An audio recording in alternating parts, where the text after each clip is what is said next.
All right, welcome everyone to another EBFA/Naboso educational webinar. This is going to be a hot topic. This is one of my favorite topics to talk about, and anyone who follows my work is familiar with this exercise and why I am such a huge fan of short foot. Now, before we jump into the content, if there are some new people, where I think there might be a few new people to these educational webinars, and you might not be familiar with who I am, I'm going to just very briefly introduce that to you. I am Dr. Splichal. I am a functional podiatrist, a human movement specialist. What that means is that as a foot doctor, I look at feet from a very integrated perspective. I try to get all of my patients doing short foot, get them out of their shoes, their orthotics, unless if they actually need them, but we are still doing foot strengthening, even if you need orthotics. I'm the founder of EBFA Global, which is an education company.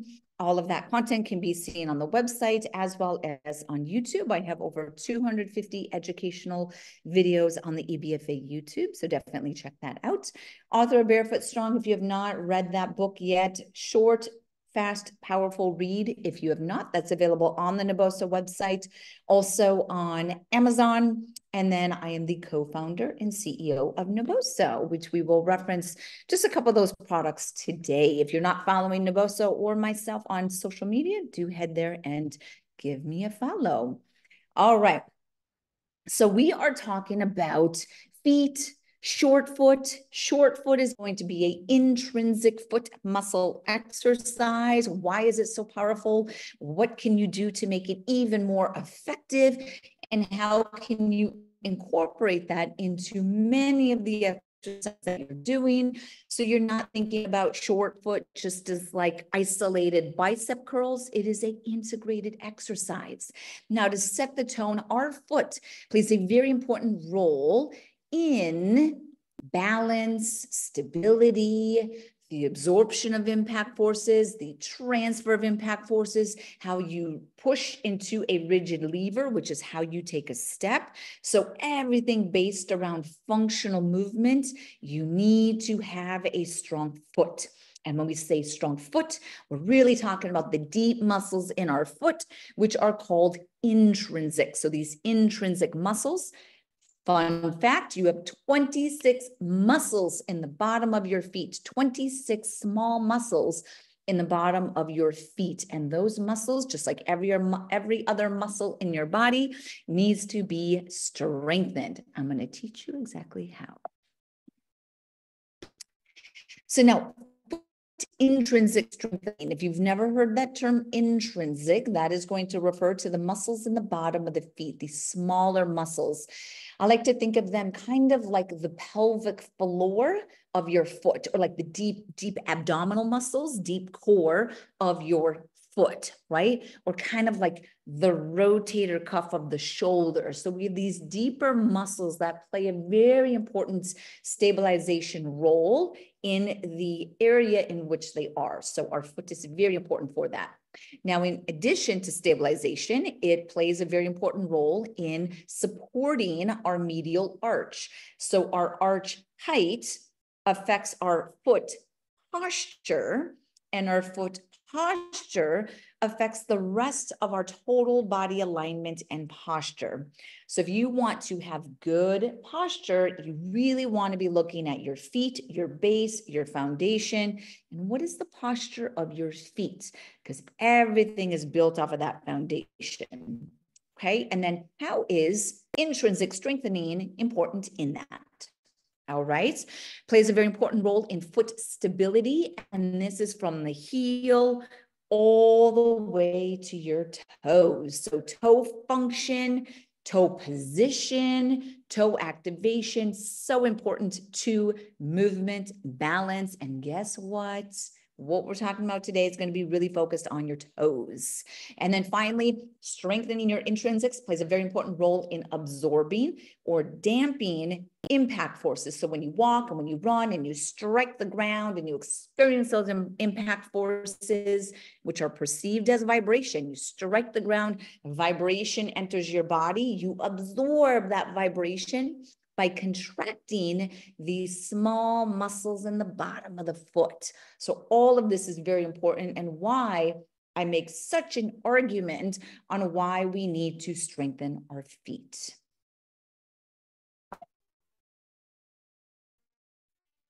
Let's go to short foot. That's why you guys are here, right? So short foot is an exercise that was originally introduced by Dr. Janda. Dr. Vladimir Janda was a Czech physiatrist. He was referred to as the father of sensory motor training. He was actually someone who greatly influenced my personal career, which is why naboso is a Czech word. It is homage to Dr. Janda, who was Czech. So it's a very important connection to me personally. He's the one who introduced lower cross syndrome and upper cross syndrome. These are just postural imbalances that you can see in individuals. And then he was very curious about feet, balance, proprioception. The photo to the lower left is actually showing what are kind of Dr. Janda sandals, which has actually been developed into a product that's called APOS therapy, APOS. It's actually an Israeli company, and they use shoes kind of like this to stimulate the proprioceptors in the ankle and in the knee. A lot of the research is around the knee joint and reducing knee osteoarthritis symptoms. So that may be something that you want to check out. Again, APOS, APOS therapy. Now, when you think about short foot, and if you learned about short foot from a video that Dr. Janda posted, or someone who teaches short foot very much like Dr. Janda, the way that it is often described is that you are shortening your foot. So you are standing and then you are retracting your foot back. And I'm going to show you exactly what that looks like. Okay. I'm going to stop sharing for a moment so that you can see my foot, because this is important to differentiate the different ways that you can do short foot. So you can see my foot here. Actually, let me go with a line. So I'm here on a line. Okay. Right here. And when you do short foot, do you see how my foot is pulling away from the line? So that's the way that Dr. Janda and people who follow his work and exactly how he taught it will teach short foot, that it is this retracting or pulling of the metatarsal heads posterior. Now, I'm going to go into why I actually teach it different, but that's important to understand. The way that Dr. Janda taught it was this way, this pulling in. So if you do that now, that is great. I'm going to show you another way that you can kind of extend the power of short foot exercise. Okay, so this doming. Now, when you look at any of the research related to short foot, if you went to Google Scholar and you searched short foot and like what muscles is it activating, everything is going to go around the abductor hallucis, abductor hallucis, which you can see here. I'm going to go to the next slide, which is here. Okay, so it runs along your arch. I'll show you on my foot. It's right here. Right here, okay? That abductor hallucis is what people will follow around short foot. So when I do short foot and I retract and I do it the way that Dr. Janda taught, and then as well, I'm getting an activation of the abductor hallucis, which runs along the medial arch. Why this is important is that your abductor hallucis is by far one of the most important intrinsic muscles in the human foot. Again, the abductor hallucis is by far one of the most important intrinsic muscles in the human foot. And this is why. There are four main functions to your abductor hallucis. First, it abducts your hallux, which means it prevents the formation of a bunion. So the action of the abductor hallucis is to keep your toe this way which is preventing the bunion, okay? It lifts your navicular bone. So it runs underneath your navicular. I'll show you exactly where this is. It runs underneath your navicular and it lifts it like a hammock. That is very important. Also, because it originates in the back of your heel, when you tighten the muscle, because it originates on the inside of the heel, it's going to tilt you into inversion. Again, I'll show you what this is, so just ride with me. When you invert the heel, you lift the arch. Super, super important. And then number 4, it connects your feet to your core, or it connects your foundation to your center of gravity, okay? So here we go. Time to go over this again for you guys. So you can see my feet here, okay? Here's my foot. Here's your abductor hallucis. This way, its action is to pull your toe this way. That prevents a bunion. Bunion this way, pulls it this way. Second action. In the foot, there's a bone right here called your navicular. That is the highest point of your arch. The action of your abductor hallucis is to lift it. Okay, so it lifts your medial arch by that bone.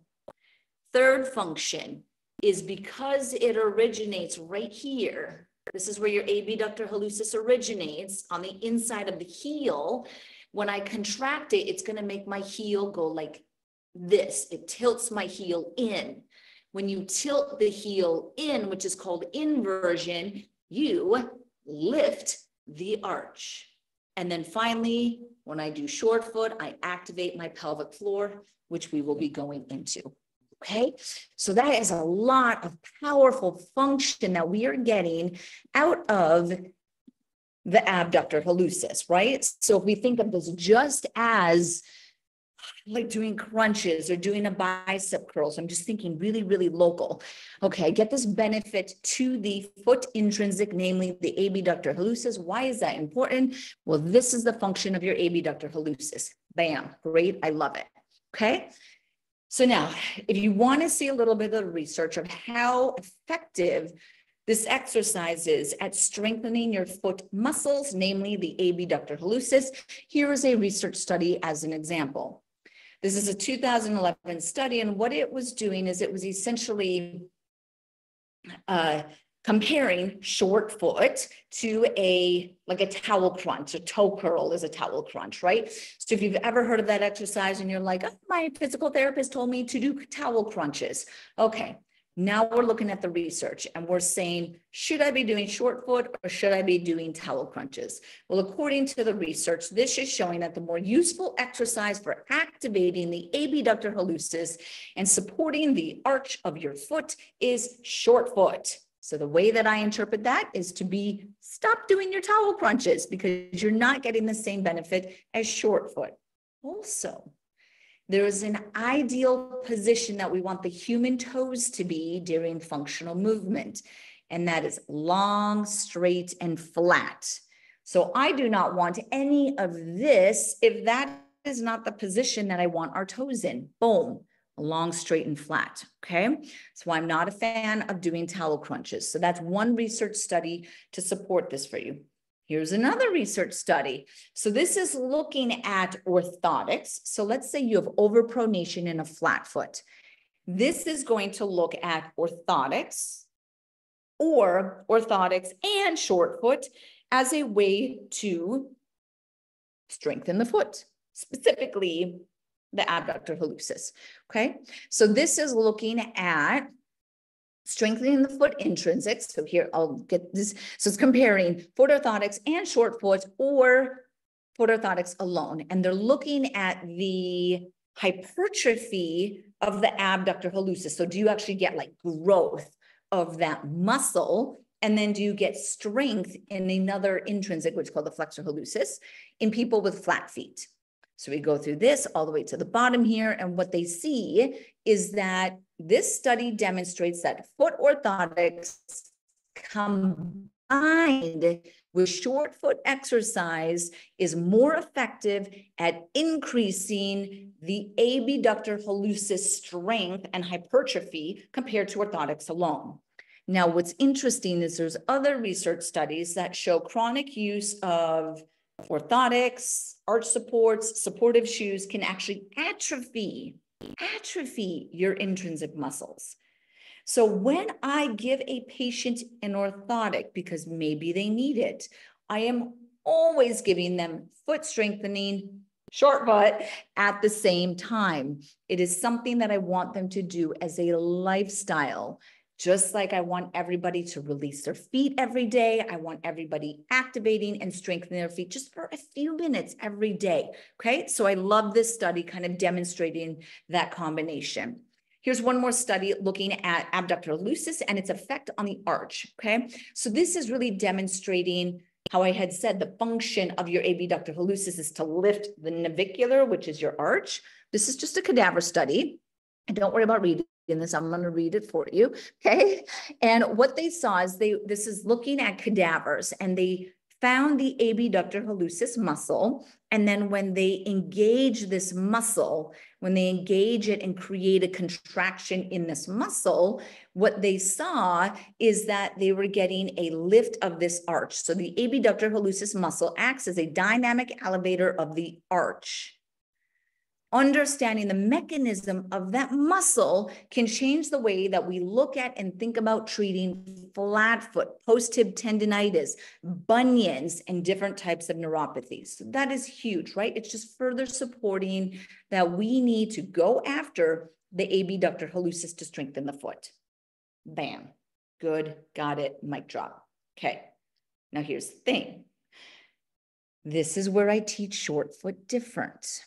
Okay, I don't want a patient to just do short foot in the way that I showed you that Dr. Janda taught it, which is thinking of short foot like a crunch or like a bicep curl, or you're sitting on the gym and you're doing knee extensions on a machine. That's not the way that I like to train the foot.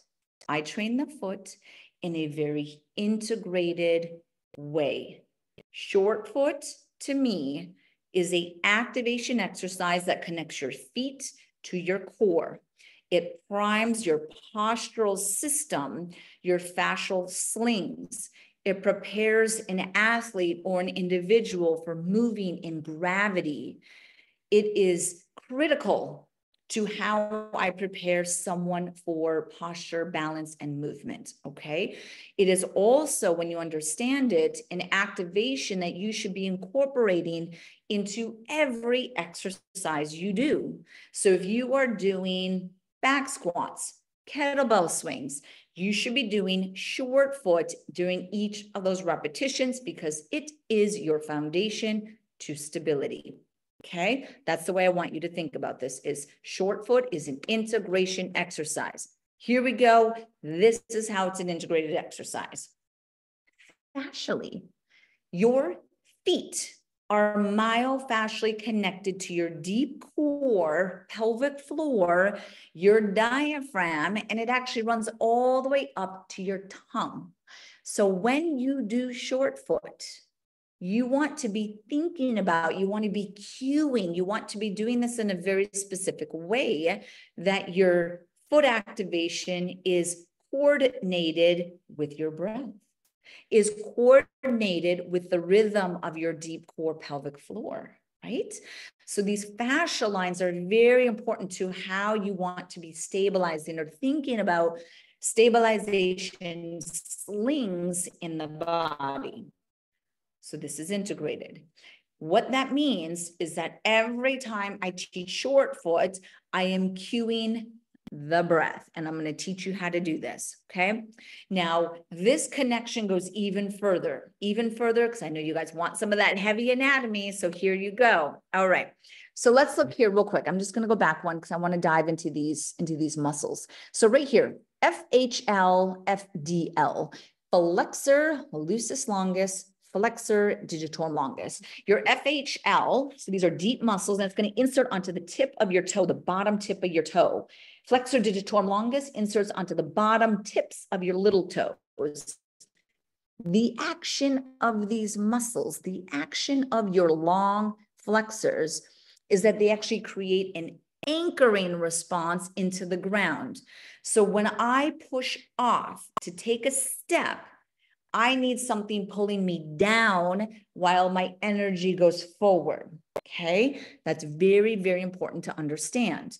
And then your posterior tibialis is going to be another muscle. I'm going to show you these muscles. Here we go, right? I want you to fully embrace and understand this. So your long flexors, bottom of the foot here, flexor hallucis longus, flexor digitorum longus. Here, they push down into the ground. So when I go like this and I'm about to take a step, I need an action going that way when I go the opposite direction, okay? This is actually in relation to Newton's third law, okay? So remember Newton? So his third law is that we have this opposite action, and that's really what I want you to think about, is if you want to jump high, you have to have a strong force going down at the same time. If you want to accelerate forward fast, you have to have some action going that way, right? In the opposite direction, and that is how we create power, okay? Your posterior tibialis is going to be a muscle in your lower leg, and it inserts, guess where this inserts? So deep muscle inserts here, bam, right on the highest point of your arch, which is your navicular. It inserts onto the bone that the abductor hallucis lifts. That is going to be important to understand, okay? Now, when your posterior tibialis inserts here to the navicular, it's going to fan out, and it has 9 attachments. 9 attachments, okay? This is important. It attaches 9 places, 9 places. All these bones in the bottom of the foot. It's going to insert onto another tendon called your flexor hallucis brevis. But the one that relates to this webinar is going to be that it inserts onto your flexor hallucis brevis. Just remember that. Write that down if you need. Posterior tibialis, which inserts on your arch, fans out and has an attachment on your flexor hallucis brevis. Okay. This is your posterior tibialis, okay, lower muscle, inserting here, fanning out. Perfect. Okay, we're back to here. So here, look at this muscle right here, you guys. Do you see these two bellies right here underneath your big toe? This is your big toe joint. This is right here, okay, right there. Flexor hallucis brevis. So posterior tibialis comes here and it inserts on that muscle. Now, what does this have to do with short foot? And why do I get so excited about this anatomy right here? Look at this. Your abductor hallucis comes up this way, if you can follow my arrow, and it shares a tendon. It becomes one tendon with your flexor hallucis brevis. What this means is that the reason why when you push your toes down, which is what we're going to do, when you push your toes down to do short foot, you get this activation of the flexor hallucis brevis. Well, the flexor hallucis brevis connects to your abductor hallucis. And then what is connecting to your flexor hallucis brevis? Your posterior tibialis, and your posterior tibialis inserts into your pelvic floor, into your diaphragm, and continues up. So do you guys see this spider web of attachment that is happening in the bottom of the foot? Remember that, because when I talk about bunions, you want to understand what I just explained, okay? So we have this blending. So the blending and the merging of muscles and fascia that relates to short foot is that abductor hallucis shares a tendon with flexor hallucis brevis. Posterior tibialis inserts onto flexor hallucis brevis. Posterior tibialis runs into your deep front line and into your pelvic floor. So this is how you start to get these activations, okay? Now, the way that I teach short foot is based off of stacking your domes, or this is referred to as stacking your bandhas. If you're familiar with yoga, there's bandhas, which are domes in the body, okay? Your foot, pelvic floor, diaphragm, and pellet need to stack. So I'm going to show you this now. And if you want to stand up and try this with me, please do, you guys. All right, so here we go. So I'm here. If you can see my foot, what is happening? Okay, so now when we do short foot, I'm going to teach you how to do short foot based off of doing the forward lean. So let's stand with our feet shoulder width apart. Okay, well, I'll talk about steadying the base in just a moment. Okay, but I want you to stand nice and tall with your arms by your side. Arms are by your side. Nice and tall. I want you to imagine that you're as stiff as a board. So I'm going to show you from here. I'm standing nice and tall, stiff as a board. My feet are shoulder width apart, and I'm going to slightly lean forward. Stay stiff as a board. You see that I slightly lean forward. Now I'm back center. Lean forward, go center. Do that one more time. Lean forward, and then go center. Every time you lean forward, what did you guys feel? What did you feel in your toes? Did your toes go?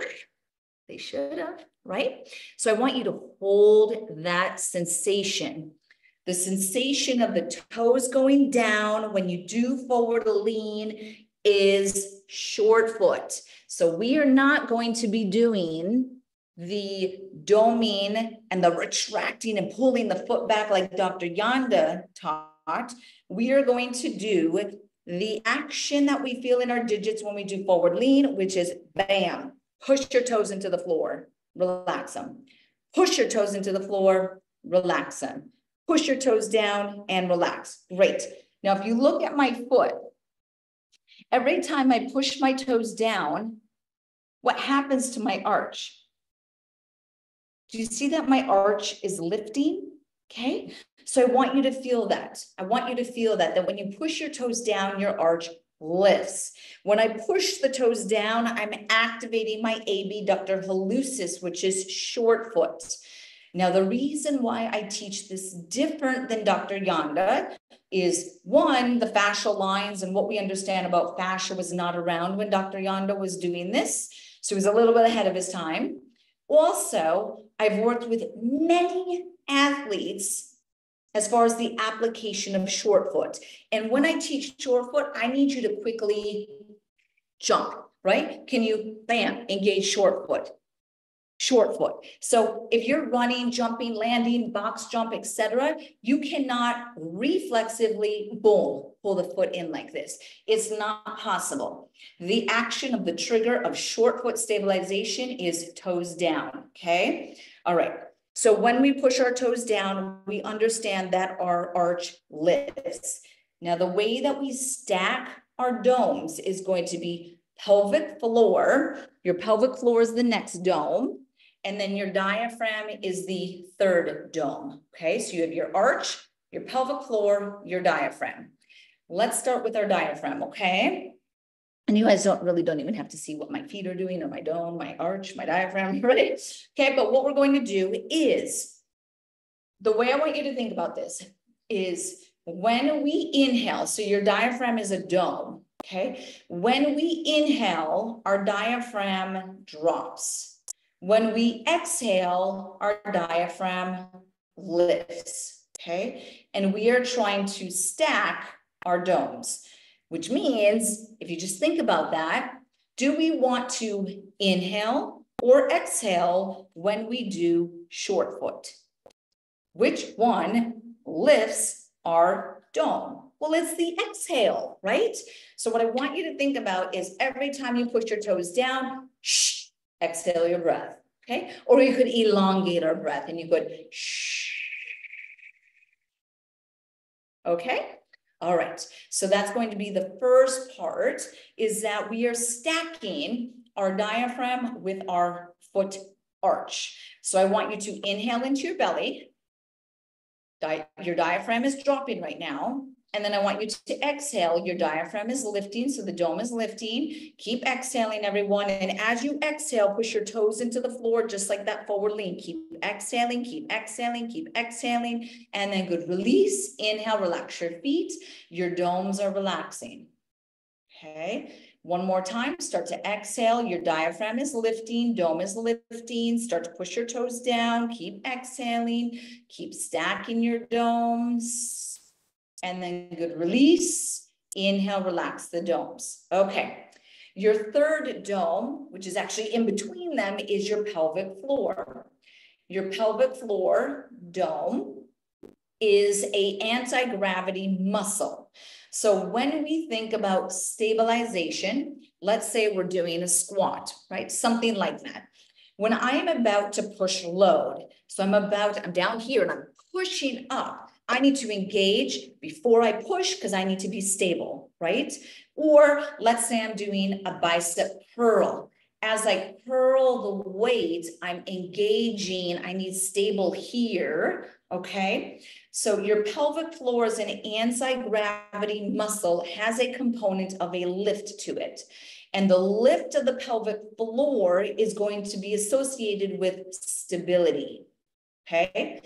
So if you think of that, let's just kind of deduct this. Think about your breath. When you do a bicep curl, do you exhale here or exhale here? Do you exhale here or do you exhale here? Or we exhale on the this and we exhale on the this, okay? So if you are exhaling as you come up, you need to then essentially stack your stability, right? Because you need to be stable here. My core is engaged. Okay, great. I'm going to exhale here.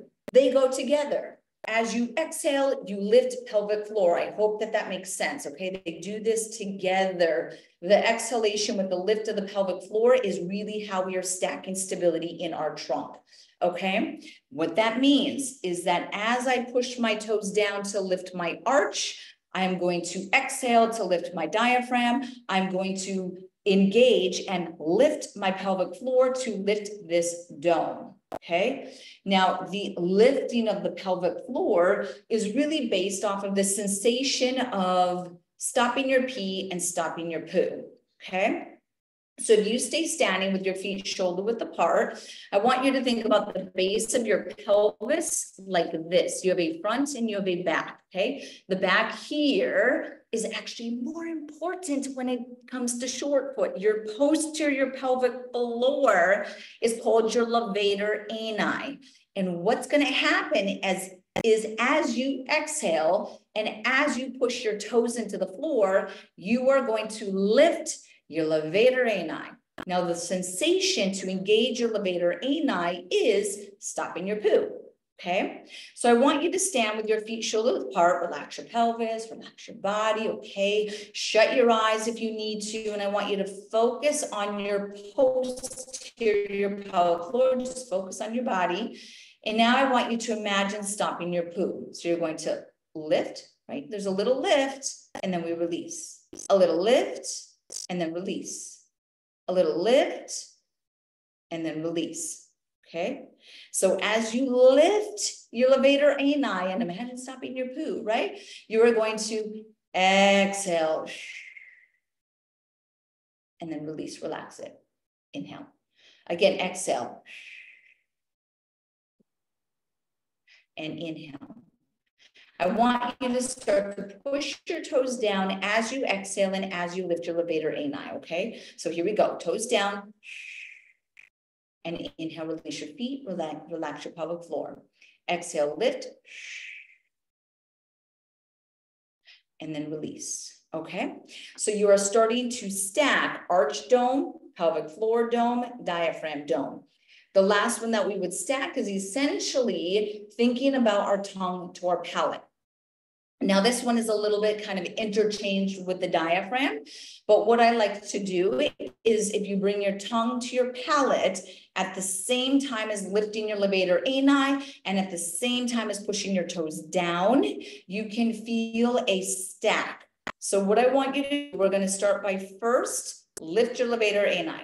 Boom. Stop your poo. Hold it. Push your toes down. Boom. Hold it. Put your tongue into your palate. Boom. Hold it. And then release all. Do it again. Levator ani. Toes down. Tongue to palate. Release. Levator ani. Toes down. Tongue to palate.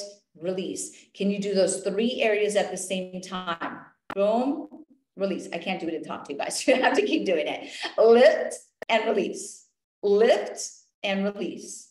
Lift and release. Good job. Okay. So that is, you are stacking your domes. Okay. Now, one thing that I do want to add here is that when you do that, we are doing about 10% of your maximum strength. So if you are inhaling and exhaling and lifting your arch and lifting your pelvic floor and lifting your diaphragm, right? You're doing it relaxed and then release, okay? Never maximal contraction unless you are under load, okay? If you are doing the last one that we did, where I had you levator ani, toes down, tongue to palate, you're just like, hello, and then release. Hello, and release. Hello, and release. That's how I want you to kind of dance into it. Could you say hello and hold it for 5 seconds and then release? Sure, you could do that as well. And then ultimately, you're going to incorporate this into movements. So every time you do a squat, every time you do a bicep curl, as you curl the weight up, I want you to push your toes down, lift your levator ani, curl the weights, and then release back down, okay? Toes down, levator ani up, I'm bicep curling, and then relax down. So I am stacking, it's a stabilization stack, okay? Use your breath as the driver to that stability, which is going to be very important, okay? Now, that's in an ideal world, but now we got different foot types. We have bunions, we have hammer toes. How does our foot type, our client's foot type, our athlete's foot type, of bunions and imbalances, how does that affect short foot? And then how does that affect your ability to stabilize your feet and your core? Does it? Absolutely. 1000%. Yes, it does. Okay. Now here, this photo on the left is showing a big old bunion, this bunion here, right? This right one here, this is showing a hallux rigidus. So that toe's not moving anywhere. So that action is going to come more from the lesser digits. This bunion on the left, this is why a bunion starts to derail stabilization in the foot, core, hips, glutes, etc. We got to go back to these muscles. Remember, I told you to remember these, okay? Flexor hallucis brevis, abductor hallucis. Please remember these. Let's look over at the pictures. Okay. We got these bones called sesamoids. Your sesamoids sit right here, okay? Those are your sesamoids. They're kind of like your patella, but right here. Your sesamoids are these little bones that sit in the tendon of your flexor hallucis brevis, and then connecting to the inside right here. Follow my arrow, connecting right here. This is called medial. The medial belly of your flexor hallucis brevis is your abductor hallucis. Okay, know it, appreciate it. Okay, technically that's called a conjoint tendon because it becomes one tendon. Here's what happens when you get a bunion. Your sesamoids move. This is so important to understanding bunions. This is so important, and no one's paying attention to this, okay? Is when you have a bunion, part of a bunion, when I look at this on an x-ray with a patient, and this is why with any bunion, I have to look at an x-ray. I can't assess thoroughly a bunion without x-rays. Is you get this shifting, the sesamoids moved over, they got pulled over, which means that if your sesamoids are moving, these muscles are moving, which means this abductor hallucis is being pulled over. Now, why this is important is that if you pull a muscle that originally runs here, and this is where it inserts, and then the sesamoid is like, whoop, we're going here, you moved the muscle all the way over there that we're trying to contract. Imagine how hard that is to contract. What if I moved your pec muscle over here, right? You would not be able to contract the same, right? So this is really important to understand when it comes to bunions and foot stability and short foot, is that anyone with a bunion is going to have a hard time contracting their foot, their intrinsics. You need to use toe spacers, period. You do not need to use Naboso splay. I would love if you use Naboso splay, but I need you to use toe spacers if you are doing foot exercises and you have a bunion. Actually, just in general, you should be using toe spacers. But this is the effect of bunions on your foot, on your core, on your diaphragm, on your glutes. Literally, all of that is going to be affected and start to unravel with a bunion. And the reason, I want you guys to understand, the reason is because those intrinsic muscles, based off of the sesamoid position, are being moved over. Okay, that's really, really important to understand.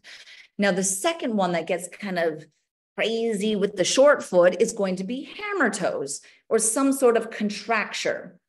Now, an important part of short foot is activating your toes into the ground. But as soon as I curl my toes in, just like that towel curl exercise, I said, don't do that exercise, right? You start to change the ability to contract the toes into the ground. That's ultimately going to throw off your activation. Don't even get me started on what hammer toes do to balance, right? So if you have hammer toes, I need you to be using toe spacers as well. Bunions, hammer toes, please be using the toe spacers. Head to naboso.com, go to Amazon and get the Naboso splay toe spacers. These are easy to wear in your shoes and when you're doing exercises, okay? So we're using our toe spacers. But what about flat feet? What happens when you have a flat foot? Well, imagine, I want you guys to just do this with me. Here, come stand again. And if you have flat feet, you may be saying, well, yeah, I get it. Okay, so I have a neutral arch right now, and I'm going to pull this off of here because I'm just going to jump into the other one. So I'm here. Let me just pretend I have a flat foot. Let me just make my right foot flat. And I'm trying to do short foot, you guys, while pretending to make my foot flat. This is so hard. Boom, stabilize my foot. I got it, right? If you guys at home have a neutral arch, make your foot flat and try to do short foot. It is so hard to get into the foot activation. This is very important to understand. So what do? What do you do if you, your client, your athlete has feet like this and you're trying to do short foot? Well, one, we have to understand how to set our base. This is important. Before I teach short foot, before any exercise that I have patients do, you have to learn to set your base. So when you set your base, your feet are shoulder width apart. You're going to lift your toes, find your foot tripod. So the first, fifth heel, spread those toes nice and wide, place them back down onto the floor. Now that's a good start. That's a good start. But let's say you're still standing like this. I need you to rotate. So let's all do this so that we can appreciate the rotation. Feet are shoulder width apart. Totally collapse into the inside of the foot. Now go to the outside of the foot. Go to the inside, go to the outside. Every time you do that, or you can even just look at my knees. Do you see that my knees and my legs are rotating? Every time I go inside, my legs rotate in. Every time I go outside, my legs rotate out. So if I am collapsing in, to fix this, I have to rotate out. And that rotation out, I'm doing in my hips, okay? So your stable base is built around foot tripod, spread your toes, and externally rotate into your hips. You should feel your glutes when you do that, right? Bam, I just externally rotated my hips to stabilize my foot and to put me in a position so that when I do short foot, I get higher activation. Now, let's say it's hard for your client to hold that. That is actually where these come in. These are the Naboso wedges. So what I would do is say, well, I need to hold the client or you with the wedges in this position. So do I need to use this wedge under the heel, under the inside of my arch to keep me stable so I can do short foot, right? So I'm in a position like this. Now I can find my foot tripod and do it. Maybe I'm going to put this under my heel here, and it's going to invert it and make me more stable. Okay, so these are really, really good. When you get the wedges, you guys, you get 2 of these. These are 25 degrees. I'll show you that in a second.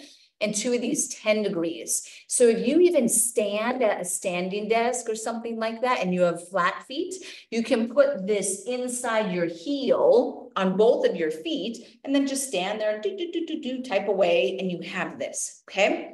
But your foot position is really important when you do short foot, because you cannot be unlocked and then still get an optimal foot activation. Foot position, set your base, okay? So here it is again. Step 1, always set your base.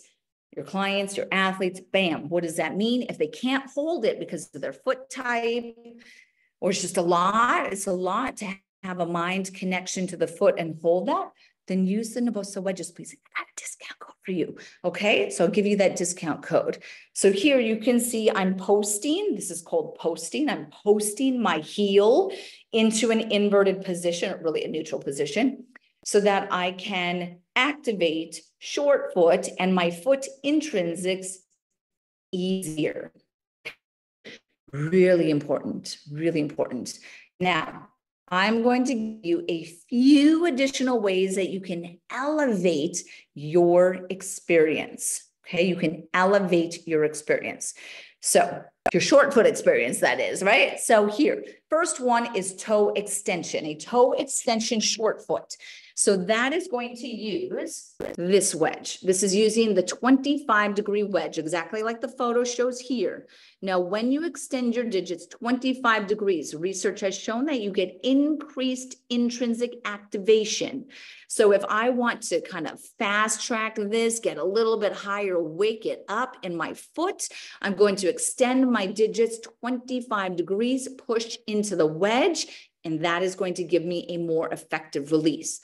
Now, let's say I have flat feet, right? So I'm going to go here. This is me extending. So now I'm going to push into the wedge, release, push into the wedge, release. I can hold here for 10 seconds, activate, activate, activate, and then release. If I want to do this, and then maybe I have an overpronated foot, then I'm going to take this heel wedge on the inside, kind of like the photo, and then I'm holding this position, right? I do a lot of single leg work, so that's why I'm just showing with the 1 foot.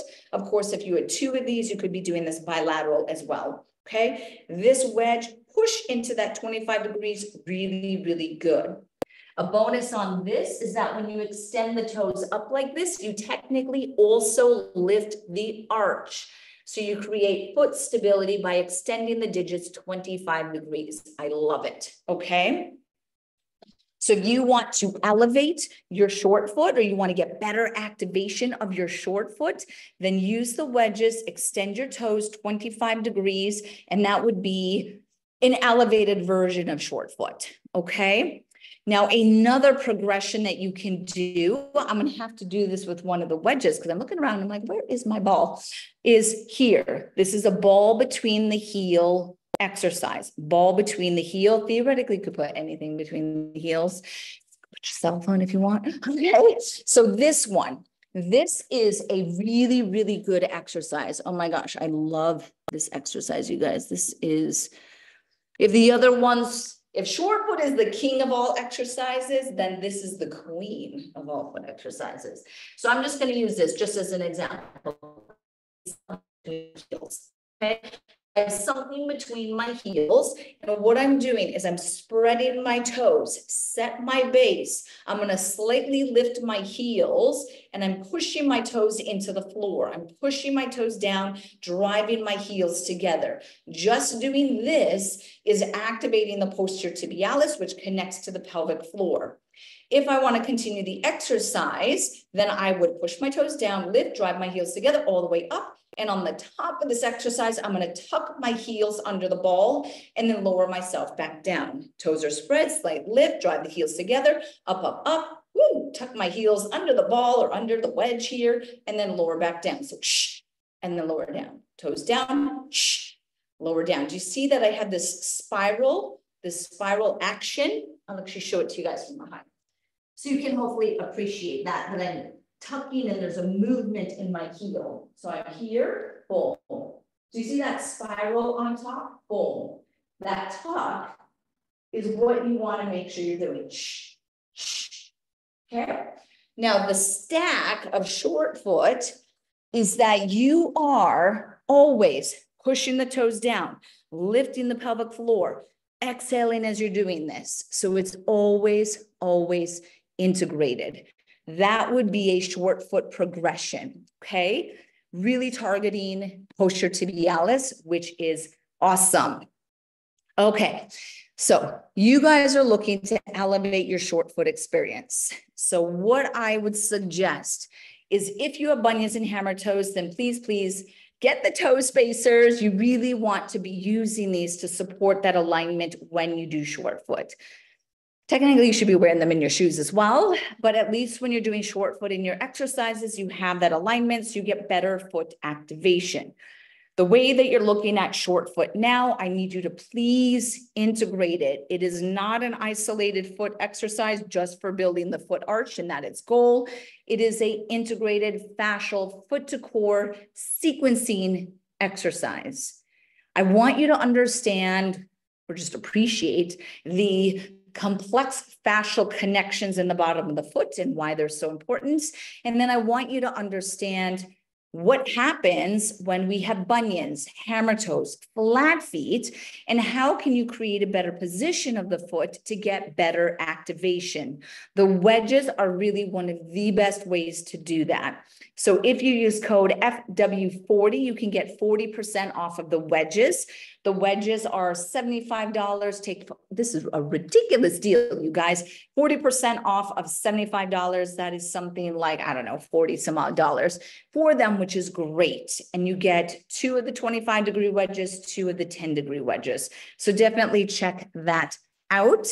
And then follow the rest of Naboso. I want to make sure that I can jump into some questions. If you do have to go, I completely understand. Remember, this is being recorded. So if you want to catch some of those questions, you absolutely can at the end. Okay. Thank you guys so much. Okay. Some of these. So I'm going to be responding to those that relate to short foot. Some people are asking questions that are not necessarily related to the topic of short foot. So I'm just going to screen these out for those.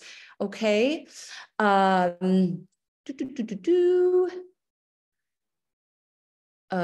any of the bunion questions, I'm going to defer those. A lot of people are asking questions about correcting bunions without surgery. You cannot correct bunions without surgery. Can you pause them or slow the progression? Yes, but you cannot correct bunions without surgery. Plantar fasciitis, this is a really good topic. If someone has plantar fasciitis, be careful with the engagement or the activation that you are using short foot.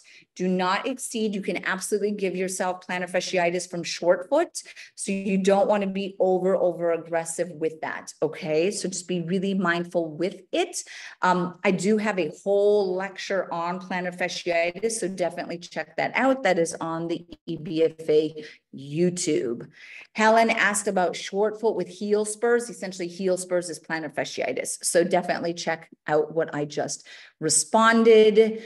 The shoes. So Stan asked about the shoes. The shoes is APOS, APOS, APOS therapy, APOS therapy. So my guideline for when and how often to do short foot, one, I think everyone should do a foot activation every morning before they start their day. So you would do a couple repetitions. I like to progress short foot from 5, so I would do 5 forward leans. So forward lean, inhale, forward lean, exhale. Then I would get into setting my base, and then I would do short foot, Inhale, exhale, 5 repetitions, and then I would do short foot and shift onto a single leg stance. Hold for 10 seconds, do the same on the left side, and you do that a couple times. So that's essentially how I think people should be doing short foot in the morning. But then short foot is part of every exercise you do. I was literally just at the gym doing squats. Every squat I did short foot. As I stand and I kind of like wait for my coffee to be brewed, I'm just pushing my toes into the ground, activating my postural system. So to me, short foot becomes as integrated as breathing, as just basic breathing. That's how I look at it. Okay, great question. If you have an extra navicular bone, that's called an accessory bone or accessory navicular. All that means is that you need to be doing short foot and strengthening your foot more than the average person. That's really what that would mean. Okay. Does short foot help build the transverse arch? Your transverse arch is across your foot here. Okay. Yes, it can. So as you build your longitudinal arches, you support the transverse arch. So yes, great question as far as that. Okay. If you have a high arch, just don't be too aggressive in the activation, but do high arches, which are typically associated with being rigid, still need to strengthen the feet in short foot. 1000% yes. And the reason is because the purpose of short foot is not just to build an arch, it is to integrate your foot with your core and your diaphragm. And high arches need to do that as well. Okay, so that's how I want you to think about it. Don't be too aggressive with it, but meaning don't go 100 maximal contraction. Try to say hello and breathe into it. That would be the short foot. Okay. Cheryl asks, are there any shoes that would give you the 25-degree extension? Fortunately, none that I know of. There is something that is called a Met bar that you can look at. Also stay tuned because we might play around with some of that stuff at Naboso. Okay. What do you think of the reverse movement of the toe crunches? Something like a towel out. Again, I don't see, I wouldn't do it. The purpose of your digits is to stay long, straight, and flat and anchor so that you can become a lever and you can balance on one foot and you can isometrically contract your foot. So to towel curl in, to push the towel out, to do toe yoga, honestly, I don't see a benefit of any of those exercises. And this is purely based off of working with patients for so many years. Patients, for the most part, are non-compliant, which means they don't like doing it. It's like doing rotator cuff exercise. You're just like, man, this sucks, right? People don't like to do it. So the more that you can weave it into something that is achievable, that's the way that I like to do foot exercises. Doesn't mean that you can't do it. Doesn't mean that you're going to hurt them. I just want you to think of, if you had to choose only one exercise, go with one that would have the highest ROI for you, okay? Can you use the wedges for squat blocks and lunges and things like that? 100% yes. So there is more benefit to the wedges than just anything that relates to short foot. Absolutely. Okay. Does the short foot exercise need modifying for a bunion near the little toe? No, it doesn't. That's a Taylor's bunion. I would still do the toe spacers, but that would be a Taylor's bunion. Does not have an effect on the foot arch or the activation of the abductor hallucis. Okay. Do these exercises make hammer toes worse if they are gripping? That is why I would suggest toe spacers or the splay when you do short foot, because you can definitely get over aggressive in your digits and not create hammer toes, but make a hammer toe when you do short foot. So then if I start to see someone's toes contracting as they short foot, pop them in some toe spacers. Okay. Perfect. Excellent. Do you prioritize strength over endurance with short foot? Great question.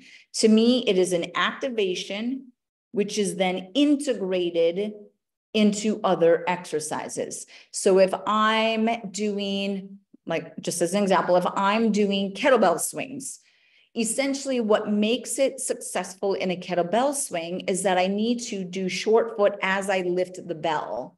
So I need to be able to do it quickly and in a strong way. If I am doing box jumps and as I land on the box jump, I want to engage my foot, I have to train rapid contraction of short foot that is integrated still.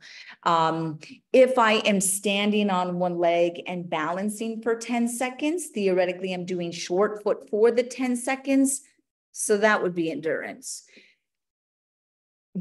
I don't see a purpose of holding short foot for like a minute, because where would that transfer? Right? So we always want to ask ourselves, what is the purpose of short foot doing dynamic movement? It's to rapidly contract and stabilize as you go into mid stance, to rapidly stabilize as you go into the propulsive phase, to contract as you absorb vibration. So it's really based off of the ability to rapidly, quickly contract in an integrated way versus I can hold short foot for a minute, almost like planking, right? To plank for like a minute or 3 minutes, I don't understand how that transfers to dynamic movement, like swinging a pickleball racket or paddle, right? So we want to kind of think like that. Okay. Good. I'm going to do a couple more questions. Stephanie says, I'm a pelvic floor therapist, and this makes so much sense. I'm very glad. I teach is very similar to you about the dome, so that's awesome. How long should we use the splay at night? So you can wear them in your shoes. You could wear them all day. It's based off of the tolerance of the individual, okay? For incorporating short foot, do you stack your pelvis as well with the exercises, regardless of the intensity or load? I do. I try to get a stack, if I can, as much as I can between foot, pelvic floor, diaphragm. Okay.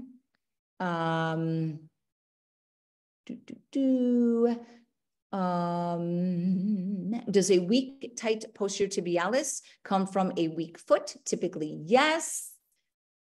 Do you pair breath with the forward lean? Yes. So every time you lean forward on that forward lean, you would exhale, inhale, back vertical. Exhale, back vertical. Okay. You guys have such great questions. Oh my gosh, I'm trying to go quickly because people are like, oh my God, I gotta go. Sorry, you guys. If you're landing from a jump, great question, Pam. If you jump and land, as you land, I would do short foot. That's what I'm going to show you as the last one. Okay, here's your finale, you guys. Make sure you check out all of the YouTube, the discount, the splay, all of this awesome stuff. Thank you guys so much. I love this topic, so you can tell. Okay. So if I'm here, the way that I progress this, so I'll just show you a jump. So I'm here, right? And I have short foot on this leg. And then this is a progression that I normally teach in my workshops, is that I'll start by kind of doing this. So I have short foot on this leg. Exhale back, exhale back, exhale back. So I'm isometrically holding that, right? So someone asked about endurance. I'm isometrically holding this. Woo, okay, that's good. The next progression, I would do it on this side, then I go back to this side. And now what I'm going to do is I'm going to go up, back, little hop, 1, 2. And as soon as my foot lands, 1, 2, up, back, here, short foot. Okay. Up, back, here, short foot. Up, back, land, short foot. Okay. So that's how I'm doing it in a jump. Now a jump, if I'm doing something like this, right? So I'm going up, back, little hop, back, up, back, little hop. Okay, so that's where short foot is. So if I'm bounding, right, let's say I'm working with athletes, I'm going to go, right, as soon as my foot contacts. So that's theoretically how you could do it in a jump. Woo, I'm out of breath. Okay. All right, you guys. I know that there's more questions. Please email those. Please email any questions. There were so many questions that I couldn't get to. Bunion stuff and all of this. Definitely stay tuned for more webinars coming up. Thank you so much. I always appreciate your support and you entertaining my passion for feet and how feet are so integrated to movement. So Stay tuned for the next one. Thank you so much. Have an amazing night or day, depending where in the world you are. Take care, and I'll see you soon.